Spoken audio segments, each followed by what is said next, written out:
दिन भर की तमाम बड़ी खबरों पर नजर डालेंगे इस न्यूज बुलेटिन में। शुरुआत हेडलाइन से। This bulletin is brought you by Dabur Amla hair oil. असली आंवला डाबर आंवला। सीएम सुक्खू का ऐलान, एड्स पीड़ित बच्चों के लिए सहायता योजना लाएगी सरकार। कांग्रेस सरकार विधानसभा में लाए गारंटियों के पूरा होने का श्वेत पत्र। प्रधानमंत्री ने शुरू की देश में विकास राजनीति, विपक्ष हमेशा करता है लोगों को बांटने की बात। हिमाचल में 3,497 करोड़ पहुंची जीएसटी की उगाही, केंद्र को चुकाई 203 करोड़ रुपए की रिकवरी। खाद्य आपूर्ति निगम ने मंगवाई 17,000 क्विंटल दालें, गोदामों में 18,000 क्विंटल का स्टॉक। जिंदगी की जंग जीतकर लौटा विशाल, परिजनों ने किया स्वागत, भावुक हुए माता पिता। उच्च शिक्षा निदेशालय के निर्देश, राष्ट्रीय छात्रवृत्ति के लिए 15 दिन में अपडेट करे बैंक खाता। और अब खबरें विस्तार से। कांग्रेस सरकार के सत्ता संभालते ही सीएम सुखविंदर सिंह सुक्खू ने प्रदेश के निराश्रित बच्चों के लिए सुखाश्रय योजना शुरू की थी। अब राज्य स्तरीय एड्स जागरूकता कार्यक्रम में मुख्यमंत्री ने ऐलान किया कि प्रदेश सरकार एड्स पीड़ित बच्चों के लिए भी विशेष योजना लाएगी।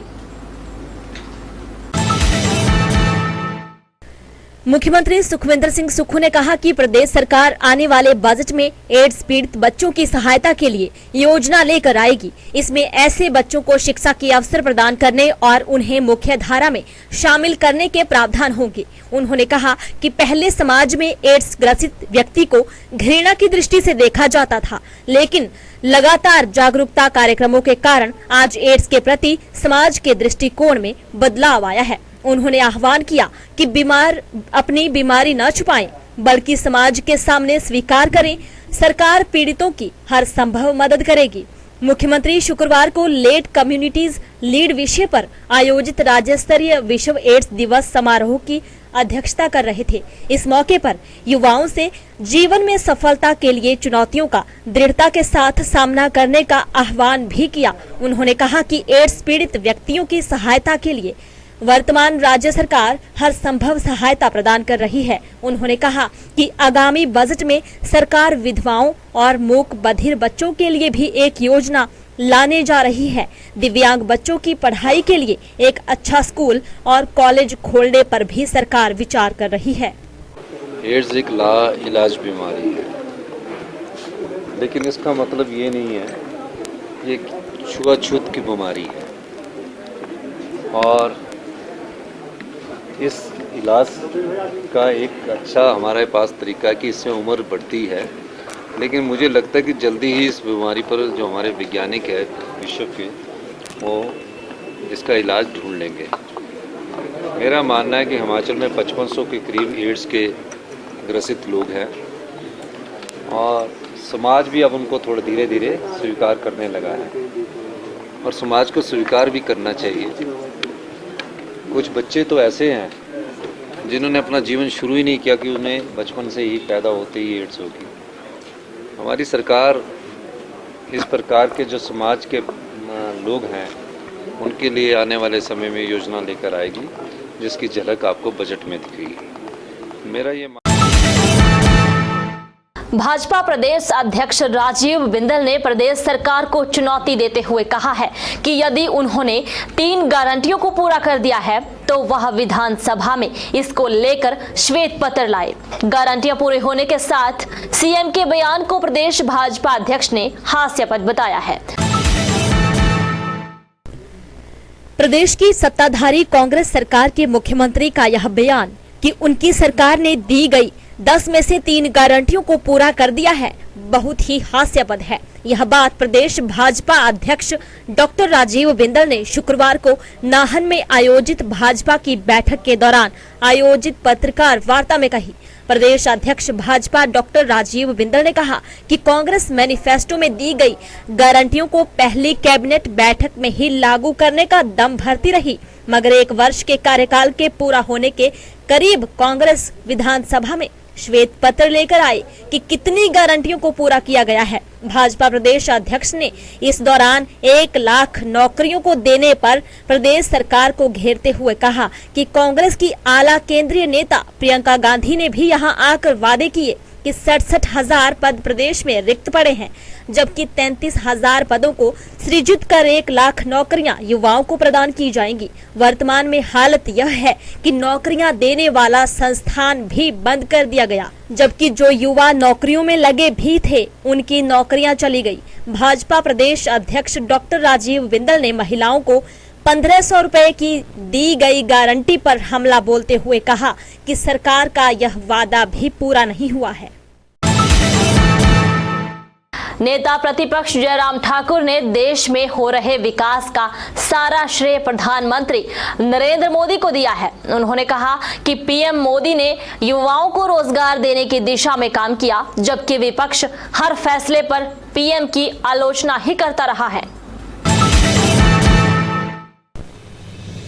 नेता प्रतिपक्ष जयराम ठाकुर ने कहा कि प्रधानमंत्री नरेंद्र मोदी ने देश में विकास की राजनीति शुरू की।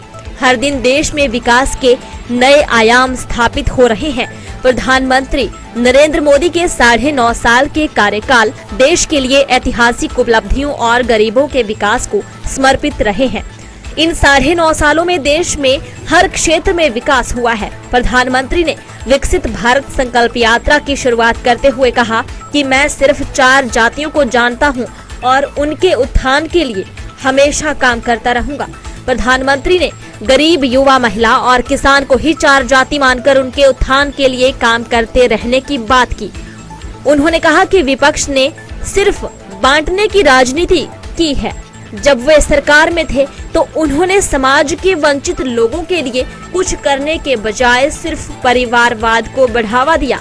नेता प्रतिपक्ष ने कहा कि प्रधानमंत्री नरेंद्र मोदी ने देश के युवाओं के लिए रोजगार के सृजन के साथ साथ उन्हें रोजगार देने वाला बनाने की दिशा में काम किया।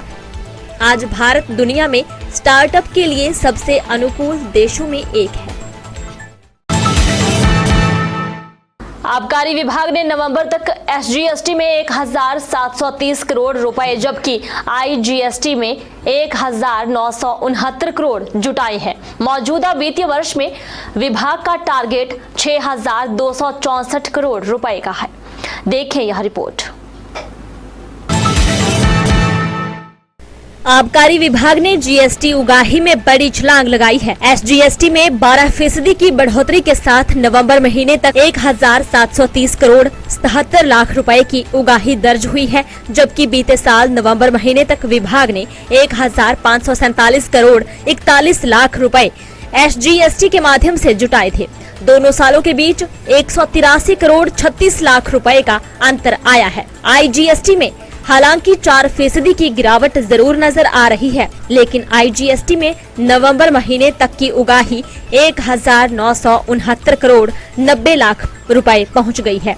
आबकारी और कराधान विभाग ने आईजीएसटी के एवज में केंद्र को 203 करोड़ 45 लाख रुपए की रिकवरी भी चुकता की है। इस तरह आबकारी और कराधान विभाग अब 3,497 करोड़ 22 लाख रुपए के कुल उगाही तक पहुंच गया है। मौजूदा वित्तीय वर्ष में राजस्व जुटाने का कुल लक्ष्य 6,264 करोड़ रुपए है। आबकारी और कराधान विभाग के पास अब इस लक्ष्य को हासिल करने के लिए 4 महीने का वक्त बचा है। विभाग को इन 4 महीनों में 2,767 करोड़ रुपए अर्जित करने हैं। एक डाबर आमला देना जी। मुझे भी एक आमला। ये सस्ता पड़ेगा। फोटोकॉपी?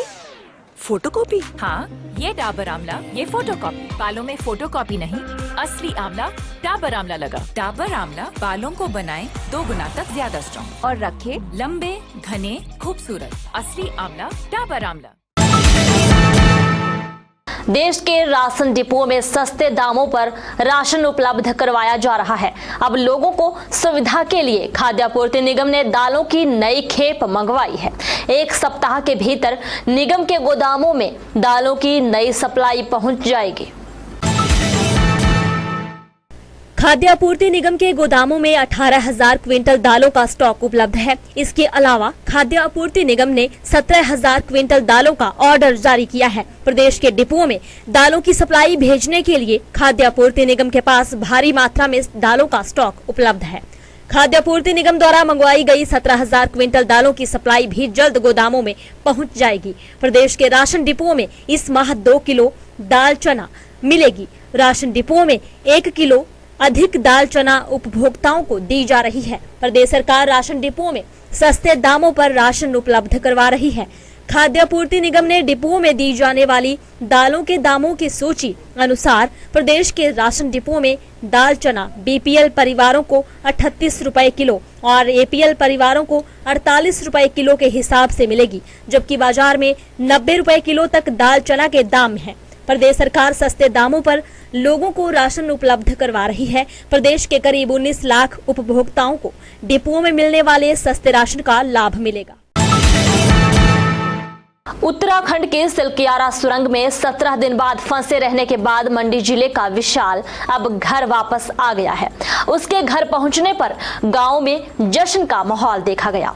वहीं परिजनों ने भी मौत को मात देकर घर लौटे अपने लाडले का जोरदार स्वागत किया। देखें यह रिपोर्ट।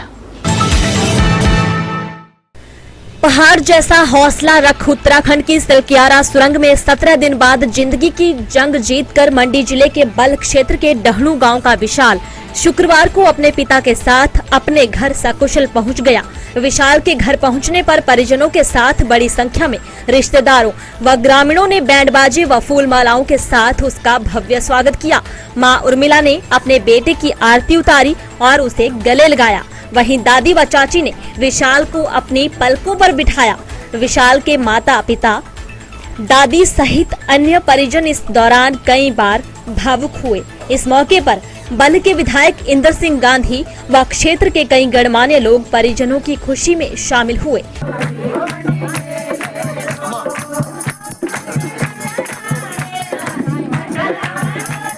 बड़ी संख्या में स्थानीय लोगों ने विशाल के घर पहुंचकर जश्न मनाया तथा उसके सही सलामत लौटने की बधाई दी। विशाल के पिता धर्म सिंह ने बताया कि अस्पताल प्रशासन द्वारा गहन स्वास्थ्य जांच के बाद विशाल को गुरुवार को छुट्टी दे दी गई थी। उन्होंने हमारा जोरदार से स्वागत किया।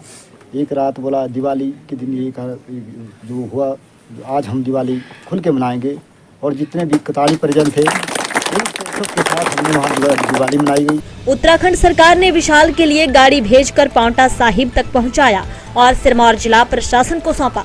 वहां से घर तक लाने के लिए डीसी मंडी की ओर से टैक्सी की व्यवस्था की गई। विशाल के घर आने पर सभी स्वजनों ने खुशी जाहिर की है। सर पहले दिन तो सर कुछ 24 घंटे तक तो ना खाना था ना ऑक्सीजन की कुछ नहीं था। जब हमारी कम्युनिकेशन हुई, हमने जो हमारी पानी की पाइप होती है, जो टनल में पानी होता है, उसको बाहर निकालने के लिए हमारी 4 इंच की पाइपलाइन होती है। हमने सबसे पहले उसको खोला, उसमें हमने देखा ऑक्सीजन आ रही है नहीं आ रही है। 24 घंटे तक तो उसमें कोई मतलब रिस्पांस नहीं था। 24 घंटे के बाद जब उसमें रिस्पांस आया, ऑक्सीजन आई, बातचीत उसी से पाइपलाइन से बातचीत भी होती थी। उसी से ही उन्होंने हमको हल्की मात्रा में मतलब जो हल्के मुरमुरे हुए, जैसे काजू बादाम हुए, मतलब चने हुए, पॉपकॉर्न हुए, ऐसी मतलब हल्की चीज़ें भेजी हवा के माध्यम से, ताकि वो पाइप में ना फंसे, हमारे ऑक्सीजन में ना दिक्कत आए। इसलिए सर हल्की हल्की चीज़ें अंदर आई।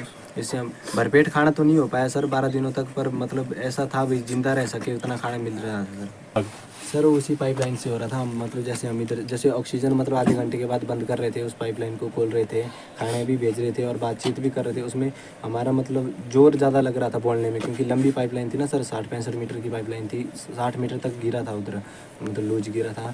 60 मीटर तक मतलब उधर से हम इधर से चिल्लाते थे, फिर उधर आवाज़ पहुँचती थी, फिर उधर से आवाज़ इधर आती थी। ऐसे ही सर कम्युनिकेशन होता था। बाहर से हमें मैसेज आता था भाई जल्दी बाहर निकाल दिए जाओगे, टेंशन नहीं लो, घबराओ मत।